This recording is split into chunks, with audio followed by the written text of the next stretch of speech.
ನನ್ನ ಯೂಟ್ಯೂಬ್ ಚಾನಲ್ಗೆ ಸ್ವಾಗತ. ಈ ನನ್ನ ಹೊಸ ಪ್ರಯತ್ನವನ್ನು ಎಲ್ಲರೂ ಸಪೋರ್ಟ್ ಮಾಡಿ ಹಾಗೂ ನನ್ನ ಚಾನಲ್ಗೆ ಸಬ್ಸ್ಕ್ರೈಬ್ ಮಾಡಿ. ನಮಸ್ಕಾರ ವೀಕ್ಷಕರೇ, ನೀವು ಶೇರ್ ಮಾರ್ಕೆಟ್ ಬಗ್ಗೆ ಕೇಳಿರ್ಬೋದು. ಇದರಿಂದ ಕೆಲವರು ಹಣನ ಗಳಿಸಿದರೆ, ಕಳ್ಕೊಂಡು ಇದ್ದಾರೆ.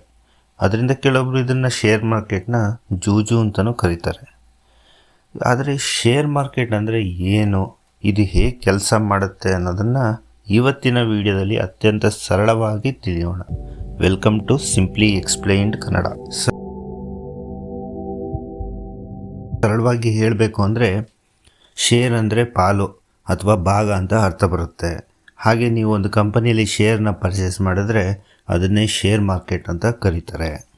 ಒಂದು ಉದಾಹರಣೆ ತಗೊಳ್ಳೋಣ. ನಿಮ್ಮ ಹತ್ರ ಒಂದು ಬೇಕ್ರಿ ಇದೆ ಅಂತ ಅಂದ್ಕೊಳ್ಳಿ. ಆ ಬೇಕ್ರಿನ ದೊಡ್ಡದು ಮಾಡಲು ನಿಮಗೊಂದು 100 ರೂಪಾಯಿ ಬೇಕಾಗುತ್ತೆ, ಅಂದರೆ ಇನ್ವೆಸ್ಟ್ಮೆಂಟ್ ಬೇಕಾಗುತ್ತೆ. ನಿಮ್ಮ ಹತ್ರ ಹಣ ಇರಲ್ಲ. ಆಗ ನೀವು ನಿಮ್ಮ ಬೇಕ್ರಿಯನ್ನು 10 ಭಾಗಗಳಾಗಿ ಮಾಡುತ್ತೀರಿ, ಶೇರ್ ರೀತಿ ಮಾಡುತ್ತೀರಿ. ಒಂದೊಂದು ಭಾಗದ ಬೆಲೆ 10 ರೂಪಾಯಿ ಇರುತ್ತೆ. ನಾನು ಬಂದು 10 ರೂಪಾಯಿ ಕೊಟ್ಟು ಒಂದು ಭಾಗವನ್ನು ಕೊಂಡ್ಕೊಂಡ್ರೆ ನಾನು ನಿಮ್ಮ ಬೇಕರಿಯಲ್ಲಿ 10% ಪಾಲನ್ನು ಹೊಂದಿರ್ತೀನಿ ಅಂತ ಅರ್ಥ ಬರುತ್ತೆ. ಮುಂದೆ ನಿಮ್ಮ ಬೇಕರಿ ಲಾಭ ಮಾಡಿದ್ರೆ ಆ ಲಾಭದಲ್ಲಿ ನನಗೂ ಪಾಲು ಸಿಗುತ್ತೆ. ಒಂದು ವೇಳೆ ನಿಮ್ಮ ಬೇಕರಿ ಫೇಮಸ್ ಆಗಿ ಅದರ ಬೆಲೆ ಹೆಚ್ಚಾದರೆ ನಾನು ತಗೊಂಡ 10 ರೂಪಾಯಿ ಶೇರಿನ ಬೆಲೆ 20 ರೂಪಾಯಿ ಆಗ್ಬೋದು. ಇದನ್ನೇ ನಾವು ಲಾಭ ಅಂತ ಕರಿತೀವಿ. ಇದು ಜೂಜಾಟವೇ? ಇಲ್ಲ. ನೀವು ಸರಿಯಾದ ಕಂಪನಿಯನ್ನು ಆರಿಸಿಕೊಂಡ್ರೆ ಅದು ಇನ್ವೆಸ್ಟ್ಮೆಂಟ್ ಆಗುತ್ತೆ. ಕಂಪನಿಯ ಬಗ್ಗೆ ತಿಳಿಯದೆ ಸುಮ್ಮನೆ ಹಣ ಹಾಕಿದರೆ ಅದು ಜೂಜು ಆಗುತ್ತೆ.